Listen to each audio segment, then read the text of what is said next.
Boa noite a todos. E esses lugares aqui da frente está reservado para os desencarnados, não é isso? Acho que é, né? Maria Helena, tem jeito de você deixar essa luz acesa?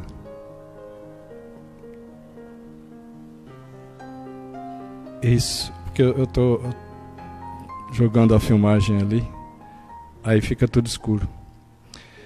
Então, nós estamos nesse capítulo do Evangelho segundo o Espiritismo. Honrai vosso pai e vossa mãe. Esse assunto é antigo, está no Velho Testamento. O Velho Testamento trata dos profetas, dos missionários antes de Cristo. E lá no Velho Testamento já estava escrito: honrai vosso pai e vossa mãe, a fim de viverdes por muito tempo na terra, que o Senhor vosso Deus vos dará. É um dos 10 mandamentos, né? Está no livro Êxodo de Moisés. E o Novo Testamento, que trata da vida de Jesus, nós vamos encontrar esse assunto no Evangelho segundo Marcos, capítulo 10. Lucas e Mateus também. E no Evangelho segundo o Espiritismo, conforme dissemos, aqui no capítulo 14, olha. Na verdade, finaliza esse capítulo, viu? Nós vamos ver parentesco corporal e parentesco espiritual. Instruções dos espíritos, a ingratidão dos filhos e os laços de família.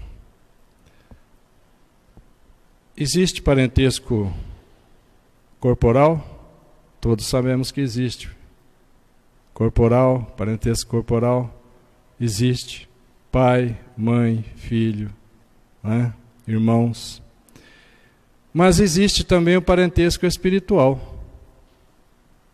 Quando nós reencarnamos, deixamos no plano espiritual muito mais parentes do que aqui temos.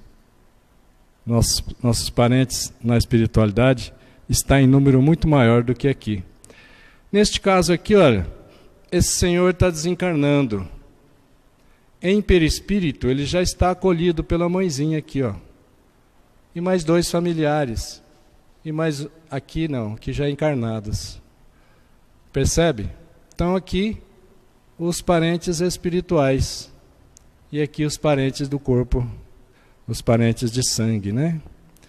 Também aqui, olha, os parentes corporais, né, os parentes de sangue, ainda está velando ele, o corpo físico dele, e ele em perispírito e espírito está sendo acolhido, conforme seu merecimento, pela espiritualidade superior.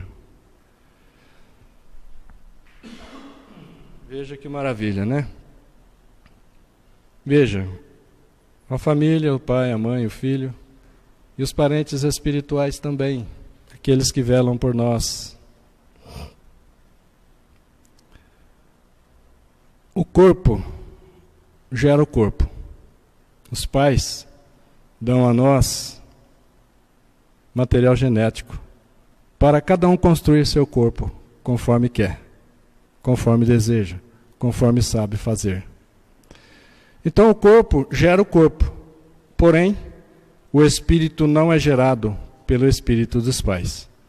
O espírito vem de Deus. O espírito é eterno. Eu vou mostrar aqui um vídeo, uma animação, mostrando desde o início, quando o espírito vai reencarnar, que ele já toma a posição para fecundar o óvulo, para que ele possa moldar o seu corpo físico. Veja. Aqui um óvulo feminino, a célula feminina. As células masculinas já tentando perfurar o óvulo.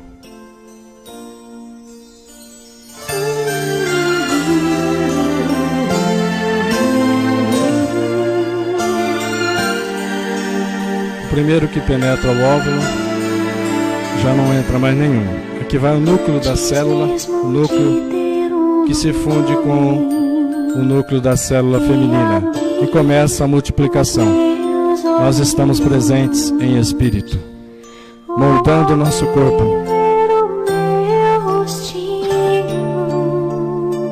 Eu estava num lugar especial que Deus fez para mim, cercado de amor, de calor. Minhas mãos eram tão pequeninas, meus pezinhos inseguros ainda, mas no peito meu coraçãozinho já mostrava que o milagre do nascer, do viver, do existir, outra vez acontecer. Eu sou o milagre da vida, milagre da criação. E além de tudo é um milagre, não é? Milagre da vida, a oportunidade de reencarnar, a própria geração. Se hoje nós estamos insatisfeitos com os nossos corpos, não existe nenhum culpado além de cada um de nós. Nós moldamos o nosso corpo conforme desejamos. Até a falta de cabelo é programada, tá? Até a falta de cabelo é programada. Então tudo é do jeito que nós sabemos fazer, do jeito que nós quisermos fazer. E espiritualmente também nós somos herdeiros de nós mesmos. Nós somos hoje conforme nós nos construímos nesses milênios de experiências espirituais. Então, existe parentesco de corpo físico, mas existe um parentesco mais profundo, que é o parentesco espiritual. Assim, dois seres nascidos de pais diferentes podem ser mais irmãos pelo espírito, né? Enquanto dois irmãos consanguíneos, de mesmo sangue, podem repelir-se. Como, aliás, se vê muito aí fora, né? É isso? Então, o parentesco espiritual também aqui entre nós encarnados é maior. Eu vou explicar já já por quê. E aí a gente forma a família. A família é a primeira oportunidade para que nós possamos desenvolver, compreender e praticar a lei de Deus, que é a lei de amor. É na família que tudo começa. Então, pelos laços corporais e pelos laços espirituais. Pelos laços corporais, família, laços de sangue. Família frágil, laços frágeis, como a própria matéria. Possibilidades, né? Espíritos estranhos entre si, mas também a possibilidade de espíritos simpáticos que já reencarnaram juntos, e também antipatias anteriores. Os laços físicos têm uma duração, vocês acham, maior ou menor do que os laços espirituais? Os laços físicos têm uma duração, às vezes se extingue durante a própria reencarnação. Irmãos, principalmente por causa de herança, deixam de ser irmãos. Então, os laços corporais, decorrentes do mesmo sangue, são frágeis. É para que nós exercitemos e fortaleçamos os laços espirituais. Existem famílias que, por simpatia, reencarnam juntos várias vezes. E a gente observa que algumas famílias fica muito claro isso, pelos gostos dos familiares. Às vezes são pintores, pai, mãe, filhos. Às vezes são cantores, pai, mãe e filhos. Às vezes são uma família de mau caráter, pai, mãe e filhos. Então, são simpatias de outras experiências, de outras reencarnações. Agora aqui, as famílias pelos laços espirituais, simpatia e comunhão das ideias, fortalecidos pela purificação. À medida que eles evoluem juntos, purificam-se juntos e tornam-se mais fortes esses laços, esses elos, essa amizade. Possibilidades, espíritos amigos. Espíritos amigos. Duração, dura antes, durante e depois da reencarnação. Certo? Percebe a diferença? Quem garante que nós já não reencarnamos juntos na mesma família de sangue? Percebe? É assim que funciona. Então, nesse parentesco, Jesus ensinou naquele momento, dizendo aos seus discípulos: eis minha mãe e meus irmãos. Ou seja, minha mãe, minha família, pelos laços de espírito. O relato de São Marcos, está lá no Evangelho segundo Marcos, expressa claramente essa hostilidade, essa indiferença, esse mal-querer dos irmãos de Jesus para com Jesus, pois os irmãos de Jesus naquela ocasião queriam prendê-lo. Eu vou explicar depois, quer ver? Jesus, informado da chegada de seus parentes, porque os irmãos de Jesus teve irmãos por parte de pai. José era viúvo, já tinha filhos. Então Jesus teve essa oportunidade de ter esses irmãos. Eles não compreenderam Jesus. E numa ocasião que Jesus estava pregando, possivelmente numa casa, tinha muita gente, e os irmãos de Jesus foram com a intenção de prendê-lo, dizendo que ele havia perdido o juízo. Então, Jesus, informado da chegada de seus irmãos, avisaram Jesus. Jesus estava naquela reunião, avisaram: olha que aí fora está seus irmãos e sua mãe. Jesus, sabendo da chegada de seus parentes, e Jesus, sabedor do que pensavam os seus irmãos a seu respeito, aproveita para ensinar. Por isso que ele diz assim: todo aquele que faz a vontade de meu Pai é meu irmão, minha irmã e minha mãe. Naquela reunião tinha várias pessoas que estavam ali para compreender, para aceitar o Deus único que Jesus veio nos revelar.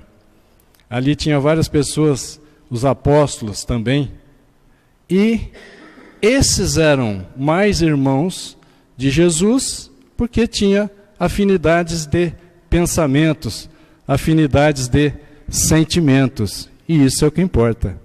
Então ele diz: quem são meus irmãos? Quem é minha irmã? Quem é minha mãe? Veja nesta reunião, aqui estão meus irmãos, minhas irmãs e minha mãe, porque ali estavam as pessoas que tinham interesse na vida espiritual, que tinham interesse em compreender e praticar a lei de Deus, que é a lei de amor. Percebe? E esses são realmente laços espirituais. Mas também Jesus aproveita essa oportunidade para dar ensinamento. Não significando que sua mãe não lhe fosse nada espiritualmente. Claro que era. Maria significava muito para Jesus. Mas, como ela estava junto com os irmãos de Jesus, ele generalizou o ensinamento para todos juntos. Os irmãos de Jesus não compreenderam Jesus. Nenhum deles se tornou seu discípulo. A mãe de Jesus não seguia Jesus enquanto Jesus estava encarnado. Depois que ele foi crucificado, sim, ela passou a fazer caridades, fundar a Casa do Caminho com o Pedro, Simão Pedro. Pois a sua conduta, a conduta de Jesus, em outras ocasiões, comprovam o respeito e a ternura que ele tinha pela sua mãe. Mas é isso. Naquele instante, ele tinha que dar um ensinamento. E nós, aqui presentes, somos mais irmãos porque temos o mesmo ideal, temos os mesmos sentimentos, buscamos as mesmas compreensões, buscamos compreender e praticar a lei de Deus, buscamos entender a espiritualidade, buscamos entender essa lei que relaciona os encarnados com os desencarnados. Eu vou passar um vídeo curtinho, prestem bem atenção, olha que interessante. Alguns já viram na internet.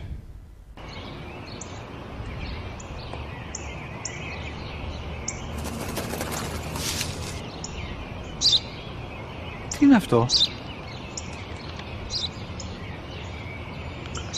Ένα σπουργίτι.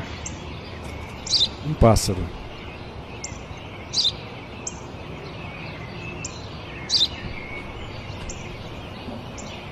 Τι είναι αυτό? Μόλις τώρα στο παπατέρα, σπουργίτι είναι.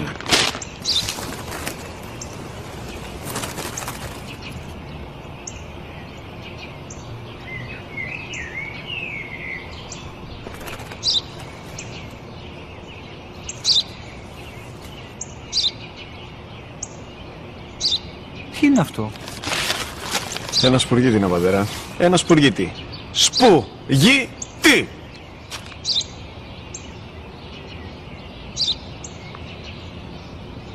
Τι είναι αυτό? Γιατί το κάνεις αυτό το πράγμα, μπορείς να μου πεις? Τόσες φορές σου είπα, είναι ένα σπουργίτι! Δεν το καταλαβαίνεις!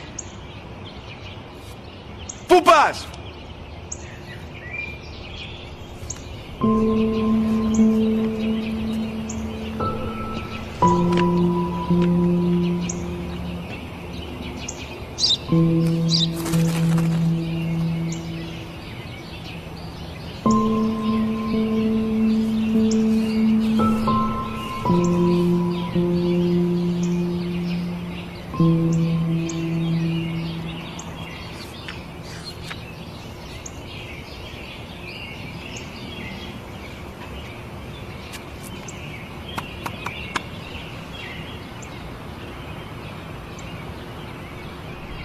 Δυνατά. Leia alto. Σήμερα ο μικρός μου γιος που πριν λίγες μέρες έκλεισε τα 3 καθόταν μαζί μου έξω στο πάρκο όταν ένα σπουργίτι ήρθε και κάθισε απέναντί μας. Ο γιος μου με ρώτησε 21 φορές τι ήταν αυτό και του απάντησα και τις 21 φορές ότι ήταν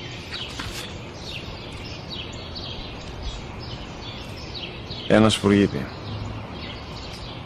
Τον αγκάλιασα τρυφερά και τις 21 φορές που μου έκανε την ίδια ερώτηση, ξανά και ξανά, χωρίς να εκνευριστώ, νιώθοντας στοργή για το αθώο μου αγοράκι.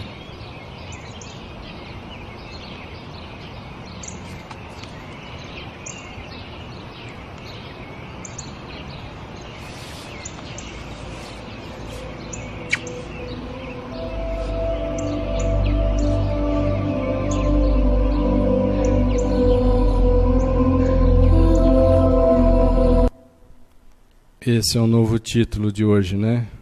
A ingratidão dos filhos. O velho sentado ao lado do filho, carente de conversar, o filho dando atenção ao jornal, indiferente ao velho. O velho queria chamar a atenção e perguntou o que é aquilo. Um pássaro. Na quarta vez, o filho já perdeu a paciência, que ele não tinha, né, Maria Helena? Ninguém perde o que não tem. E já apelou com o pai. E o velho, calmamente, foi lá e buscou uma agenda em que ele anotou a evolução do crescimento do seu filho. E naquele dia, o filho estava com 3 anos, esse aí, e perguntou 21 vezes, o que é aquilo? E o pai explicava, é um pássaro. Com paciência, explicava, é um pássaro. E cada vez que o filho perguntava, o pai lhe dava um abraço. Então, isso tocou o coração do filho impaciente, né? Porque é uma ingratidão, a falta de atenção, a falta de carinho, a falta de respeito para com os nossos pais. Nossos pais fizeram o possível e o impossível por cada um de nós. Nós temos uma dívida de gratidão para com os pais. Que por mais que a gente faça, por mais que a gente se esforce em pagar essa dívida, nós não conseguiremos pagar. Porque os pais fizeram com extremo amor. E nós, quando fazemos algum benefício aos pais, muitas vezes já com pouca de paciência, já cobrando os outros irmãos, se nós estamos cuidando dos pais, os outros irmãos não estão ajudando, não estão contribuindo, não estão ficando sem dormir. Então, é uma dívida que nenhum filho consegue pagar ao pai. Mas nós vamos fazer o possível e o impossível pelos nossos filhos. E os nossos filhos não vão conseguir pagar para cada um de nós, pais, o que nós fizemos por eles. Olha que interessante.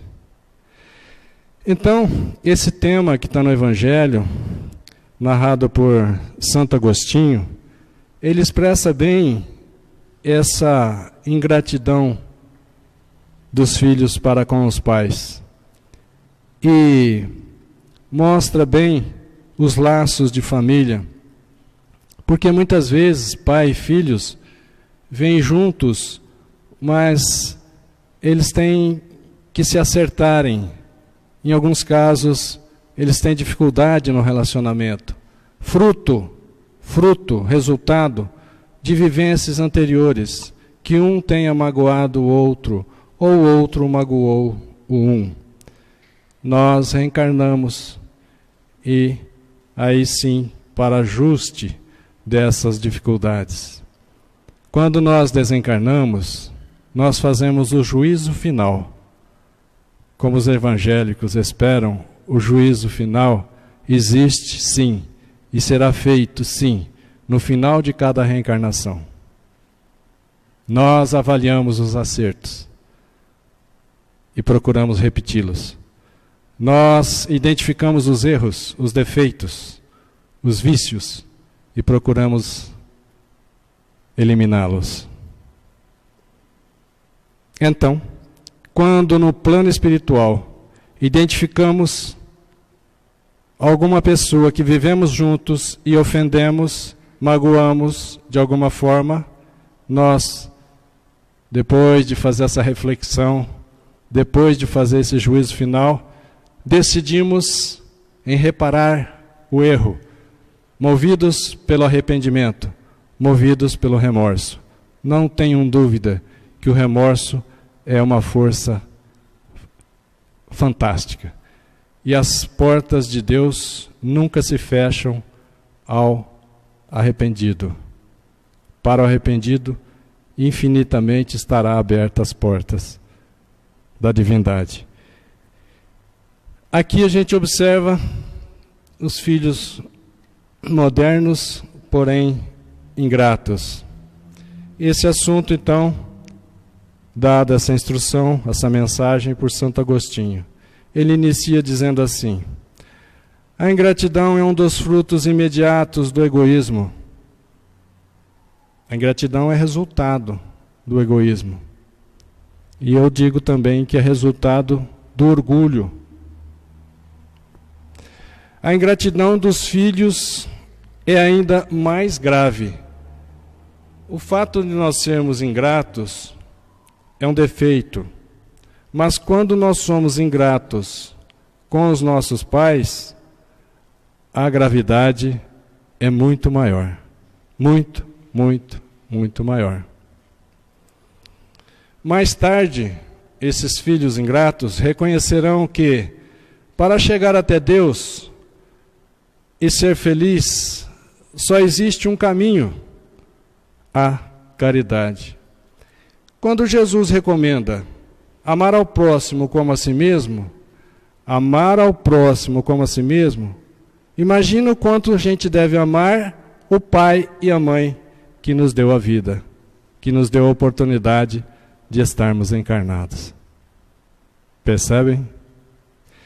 Se ser ingrato para com os estranhos é uma falta, ser ingrato para com os pais é uma falta muito mais grave. Aqui simbolizando, né?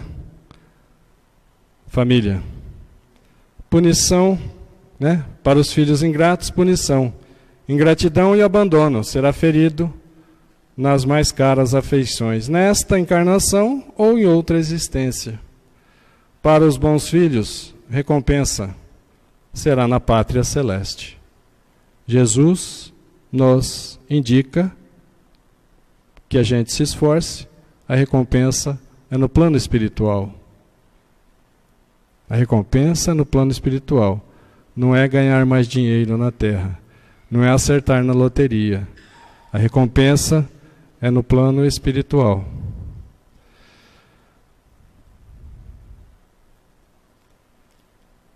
A gente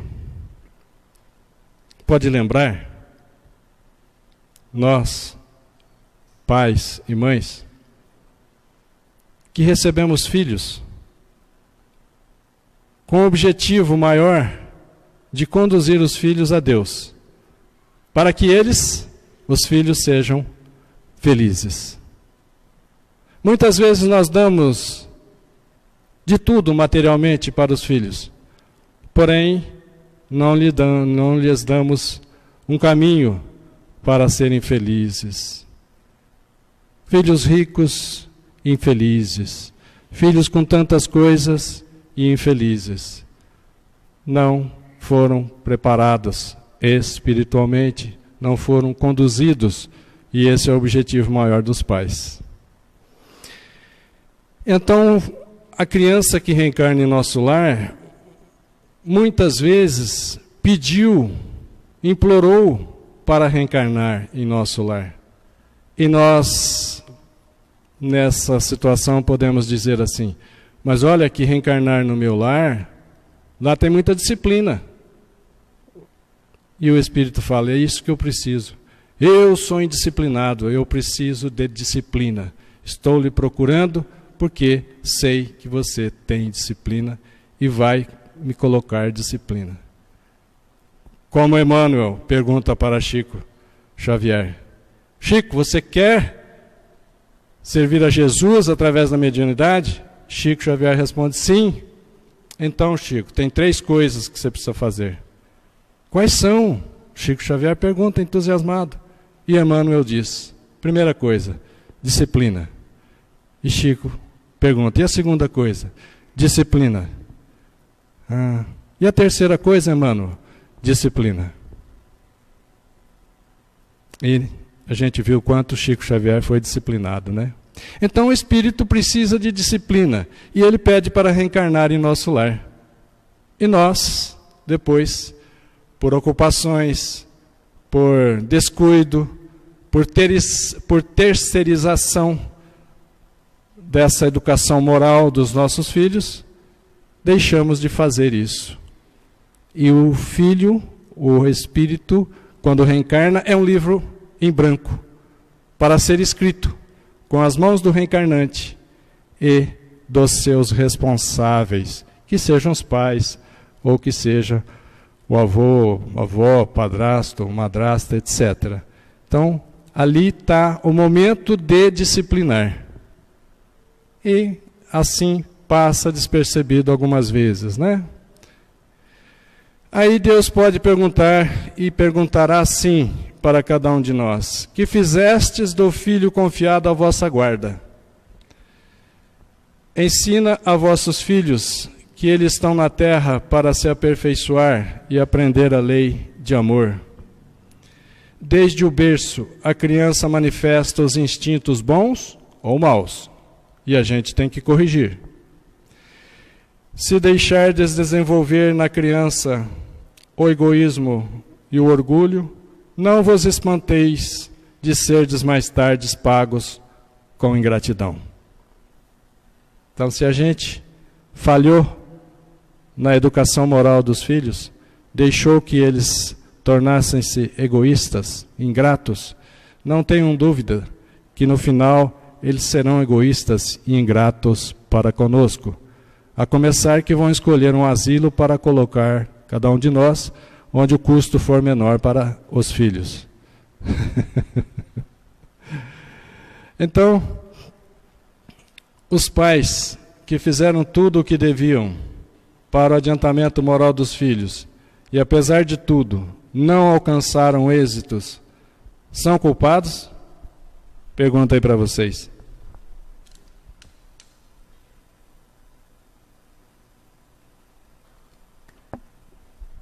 Essa é aquela situação que naquele lar reencarnou um espírito bastante rebelde, indisciplinado. E pai e mãe fez de tudo, tudo. Apesar de ter feito tudo, não alcançaram êxito. Esses pais são culpados? Claro que não. Pois fizeram tudo o que deviam. Podem ficar de consciência tranquila. Claro que eles vão ficar de consciência tranquila, porém entristecidos por não terem conseguido disciplinar, por não ter conseguido direcionar o seu filho para a felicidade. Mas serão muito consolados na espiritualidade pelo esforço que eles fizeram e compreenderão que terão novas oportunidades para resgatar, para recuperar, para regenerar esse filho rebelde, que não foi possível dirigi-lo a Deus nessa reencarnação. Se nós formos nos livros, nós vamos observar que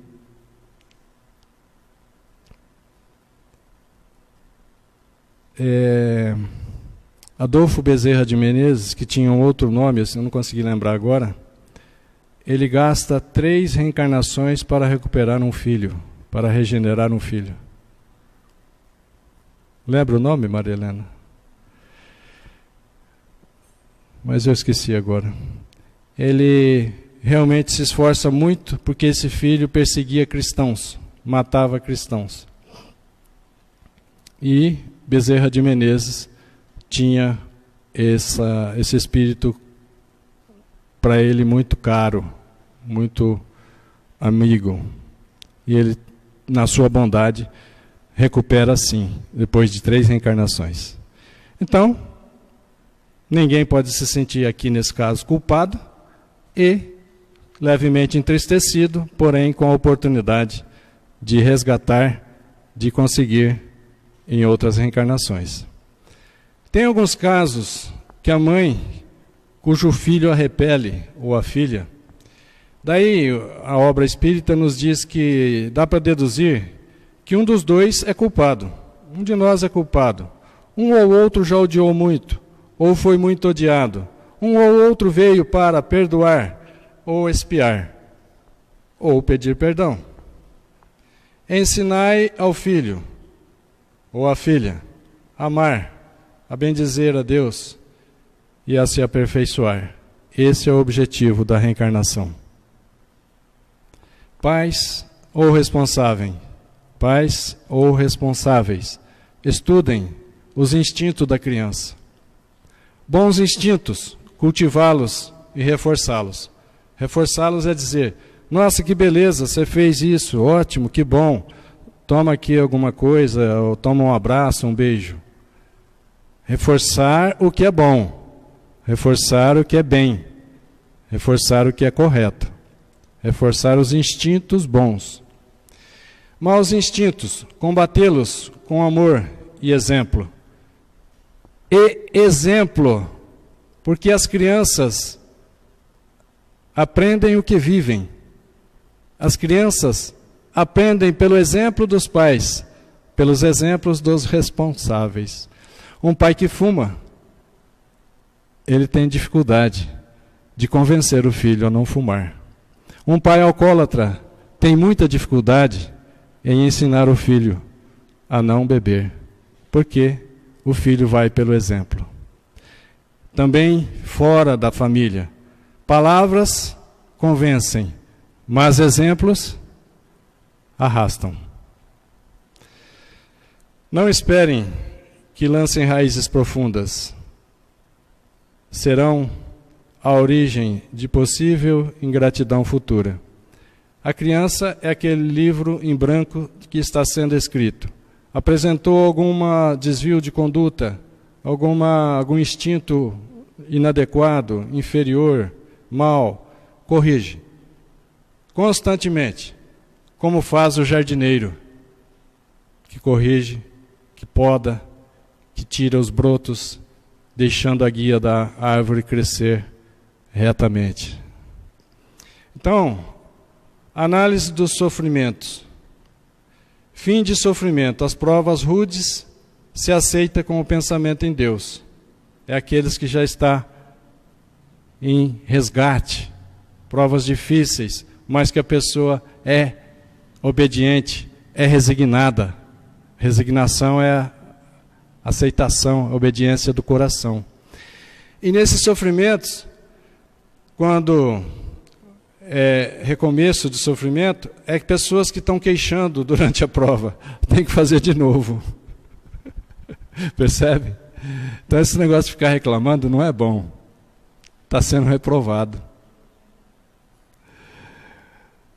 Após o juízo final, como eu falei agora mesmo, no final de cada reencarnação, observam os que odiaram e abalam-se, porque odiaram pessoas que eles já conviveram. Meditam e oram. Anos, alguns demoram anos. Pedem para reencarnar na família do desafeto, daquele que houve desentendimentos. Se esforçam para vencer as animosidades, para vencer aquele mal-entendido, né? Deus não submete a provas aquele que não as pode suportar. Já ouviram falar? Deus não coloca fardos pesados em ombros frágeis. As nossas provas são proporcionais às nossas capacidades. Quando nós falhamos, é por má vontade, por falta de boa vontade. Se fracassamos, não é por falta de condições, mas por falta de boa vontade. Deus nunca fecha a porta ao arrependido, já falei isso, né? Deus abre seus braços paternais ao filho pródigo. Existem os que suportam com coragem a miséria e as provações materiais, mas abatem-se sob o peso da ingratidão dos seus familiares, amigos, colegas. Tem pessoas que são aroeiras, são pessoas aço, muito forte, para várias situações, mas com a ingratidão dos seus, ele se abate. Então, nós temos que tomar muito cuidado com isso, né? Qual o objetivo dos laços de família? Reunir as almas pelos laços duráveis do espírito. Se nas suas diferentes reencarnações ficarem temporariamente separados, reencarnou, mas em lugares diferentes, felizes, mais tarde eles se encontrarão felizes com o progresso realizado. Deixa eu ver aqui, em função do tempo, eu queria passar isso aqui para nós, ó. Isso aqui é interessante. Haroldo Dutra Dias, juiz de direito, para mim, é a pessoa que melhor interpreta, melhor compreende o Evangelho de Jesus. A interpretação de Evangelho, hoje, Haroldo Dutra Dias, é o que conhece profundamente, interpreta corretamente. Inclusive, ele traduziu dos manuscritos gregos, diretamente para o português. o nosso Novo Testamento. Nós tínhamos o Novo Testamento, mas vinha de tradução de uma língua para outra e chegava no português. Haroldo Dutra Dias foi lá nos manuscritos gregos e traduziu direto para o português. Olha o que ele vai dizer, preste bem atenção. Em 1970, saiu uma moça de 20 anos de idade do interior de Minas, lugar que as pessoas passam fome. Vale do Jequitinhonha. Norte de Minas. É um deserto assim, né? É, Jequitinhonha, né? E foi para Belo Horizonte trabalhar como empregada doméstica. E numa família de um senhor que era bancário. Na época que ser funcionário de banco era bacana, assim, né? Tipo classe média, legal. Tipo um funcionário público hoje, né? Assim, bem. E essa família, o casal tinha 3 filhos, né? O mais novo, de 18 anos, se atraiu pela moça, né? E ela ficou grávida.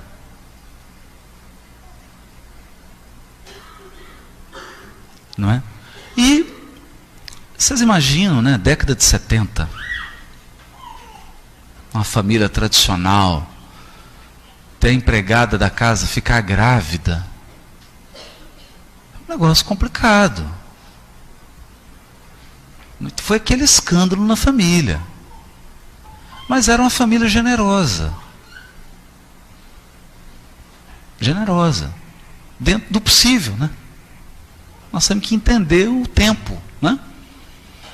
Então eles pegaram esse rapaz e sumiram com ele. E a moça ficou na casa, trabalhando, mas a situação ficou muito difícil. Ela teve que voltar para a terra natal dela. E imagina uma moça de 20 anos, cheia de sonhos, né? Porque ela era analfabeta. Então ela queria aprender a escrever, aprender a ler. O sonho dela era fazer psicologia. Ela saiu daquela pobreza do norte de Minas para ir para a capital, sonhando, poxa, encontrar um cara legal, se casar, estudar, poder trabalhar, né? E aí se envolve, e acontece a gravidez. Estão entendendo que coisa complexa? É porque, gente, ninguém quer errar. As pessoas querem ser felizes. E às vezes elas são desajeitadas. E acabam criando infelicidade para elas e para os outros, né? Então essa moça volta. O pai sumiu, né? Sumiram com ele, né? Ela volta e aí as irmãs, e aí vai para a casa de um, vai cuidando daquela situação e começa a passar fome, muita fome, e acaba tendo que voltar. Quer dizer, lá ela tem o filho, não é? Nasce o filho, Haroldo Dutra Dias. E aí? Então você vai me dizer que é difícil? Você vai me dizer que é difícil? Não. Nós temos que honrar pai e mãe. Primeira coisa.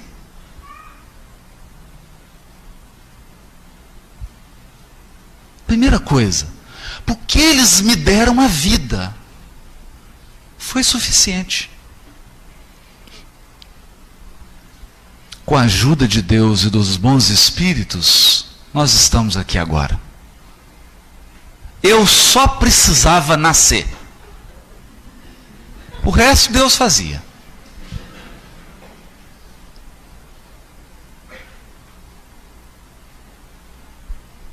Então, é por isso que Paulo fala firme. Os antepassados. Vamos honrar isso aí. Vamos honrar. É por isso que corre nas minhas veias, né? Corre das minhas veias os gritos de pobreza do Vale do Jequitinhonha, das lavadeiras, dos lavradores, da fome. Mas corre também nas minhas veias os trabalhadores do sul de Minas, os fazendeiros, os plantadores de café, os bancários, os funcionários públicos, porque é essa herança que eu recebi. E é com esse material que eu fui construindo o que eu posso fazer. Perceberam? Que foi pedido a ela para abortar. E ela não abortou. Se essa moça de 20 anos, que saiu da pobreza com o seu sonho, tivesse abortado, não teríamos a Haroldo Dutra Dias, que é uma sumidade como palestrante espírita, como trabalhador espírita nas casas de oração. Claro que ninguém quer errar. Erros acontecem. Levanta, sacode a poeira, dá a volta por cima e vão para frente, não é isso? E é como ele disse, não importa, ele precisava nascer. E ele agradece aos pais por ter a oportunidade de ter nascido naquele lar, com toda a dificuldade que passaram. A mãe dele passou até fome, mas ele agradece. E acima de tudo é isso, não importa como foram os pais, se eles não corresponderam à nossa expectativa, isso não importa. Importa que eles nos deram a oportunidade de reencarnar. E isso nós temos que ser grato, muito grato. Se formos ingratos, somos criaturas infelizes. Infelizes.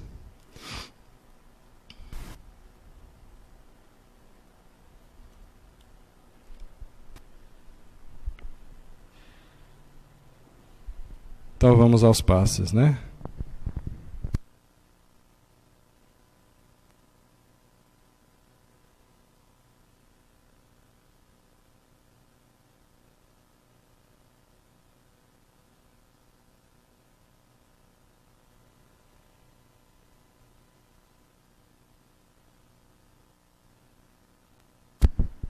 Nós vamos fazer o passe coletivo. Depois, se tiver alguma pessoa, não deve ter aqui, necessitada do passe individual, será então feito. Mas eu vou falar uma coisa para vocês. O passe vai pelo merecimento nosso e pela nossa necessidade. O passe e durante o passe é o nosso comportamento, é o nosso sentimento que determina que energia vamos receber e quanto de energia vamos receber, que benefício vamos receber e quanto de benefício vamos receber. É mais ou menos assim uma comparação grosseira. No momento do passe, de acordo com a maneira como a gente se dispõe, seremos baldes, vasilhas colocada na chuva, com a boca do balde, da bacia, da vasilha para cima. E aí sim, somos receptivos. Recebemos, guardamos, armazenamos energias, bênçãos, curas. Mas isso com o bom sentimento, com a sinceridade na oração. Sentimento de paz, de harmonia, sentimento de humildade, sentimento de caridade, sentimento de confiança em Deus, sentimento de amor a Deus e amor ao próximo. Vasilha com a boca para cima. Porque se nós virarmos a bacia ou o balde com a boca para baixo, toda a chuva que bater em cima, nada será guardado, nada será armazenado. Assim é aquele que com sentimentos de orgulho, de egoísmo, de falta de fé e ódio, inverte e todo fluido que é derramado sobre ele, todas as bênçãos que chove sobre ele, nada ele retém, nada ele armazena, nada ele recebe, porque se fechou. Por isso, o passe coletivo é o momento final, porque o passe inicia quando nós sentamos. Todos nós aqui dentro recebemos passe durante a conversa nossa. Eu recebo muito, eu chego a ficar arrepiado, fico quieto, me controlo, mas eu recebo muito durante a palestra, a ponto de eu não precisar receber passe. Então, é a nossa disposição em receber, é a nossa confiança em Deus que vamos receber, que dá a cada um de nós a capacidade de receber, o merecimento de receber. E a necessidade de receber determina essas situações. Então, nós procuramos nos harmonizar, nos tranquilizarmos, silenciar também, acalmar também o nosso interior. Nós poderemos receber o passe em qualquer lugar. Deus está em todos os lugares. Por isso, façamos de templo, casa de oração, o universo. Assim, nós poderemos receber aonde necessitarmos, aonde quer que estejamos. Basta que nós nos dirigimos a Deus na confiança, na fé, na certeza de que vamos receber, e principalmente aquilo que necessitamos. Portanto, nós iniciamos agradecendo. Agradecer é necessário. Esse exercício de agradecimento nos prepara, nos engrandece, nos coloca em condições de recebimento. Nós agradecemos a presença de todos, encarnados e desencarnados, e juntos nós agradecemos aos espíritos protetores, agradecemos aos espíritos familiares, agradecemos aos anjos de guarda de cada um de nós. Muito obrigado. Nós agradecemos também aos mentores espirituais de nossa casa de oração. Muito obrigado. Agradecemos também a Ti, Pai, vós que criou a cada um de nós, vós que nos destes a vida eterna. Muito obrigado, Pai. Muito obrigado por ter confiado a vida eterna a cada um de nós. Muito obrigado pela oportunidade de estarmos reencarnados, diminuindo as nossas imperfeições, desenvolvendo os talentos que são as virtudes, para que possamos ser felizes. Muito obrigado, Pai, por estarmos no local adequado, com as pessoas certas, no aprendizado otimizado para cada um de nós. E agradecemos também a Ti, Jesus. Agradecemos pela coragem de ter vindo até nós, sabendo que irias à cruz. Nós Te agradecemos profundamente por esse amor e por essa coragem de ter vindo nos auxiliar, de ter vindo nos buscar, para que cada um de nós tivesse vida e vida em abundância. Muito obrigado, Jesus. Muito obrigado por ter trazido entre nós a lei de Deus, que é a lei de amor. Muito obrigado, Jesus, pelos exemplos vividos entre nós, provando que é possível, sim, viver a lei de Deus, viver a lei de amor num ambiente de um mundo de expiações e provas. Muito obrigado, Jesus, por ter nos ensinado a perdoar, mesmo no momento em que estava sendo assassinado na cruz. Nós reformamos o nosso pedido, Jesus, na medida em que cada um de nós, encarnados e desencarnados, compreendermos. Aproveite cada um de nós como instrumentos da paz, encoraja-nos para que nós levemos amor aos que odeiam. Encoraja-nos para que nós levemos o perdão aonde existem as ofensas, a luz do conhecimento libertador para aqueles que vivem nas trevas da ignorância. Encoraja-nos para que nós levemos a esperança aos desesperados. Mantém-nos unidos para que nós exemplifiquemos a união àqueles que vivem em desarmonias, em discórdias. Encoraja-nos para que nós levemos a verdadeira alegria aonde existem as tristezas. Ó Jesus, orienta-nos para que nós não procuremos ser mais consolados do que consolarmos. Orienta-nos para que nós não desejemos ser mais compreendidos do que compreendermos, nem esperemos ser mais amados do que amarmos, porque Tu, Jesus, já nos ensinastes que é doando é que nós recebemos. Se doarmos tolerância, misericórdia e amor, também receberemos muita tolerância, muita misericórdia e muito amor, porque é da lei de Deus. Aquele que mais doa será aquele que mais receberá.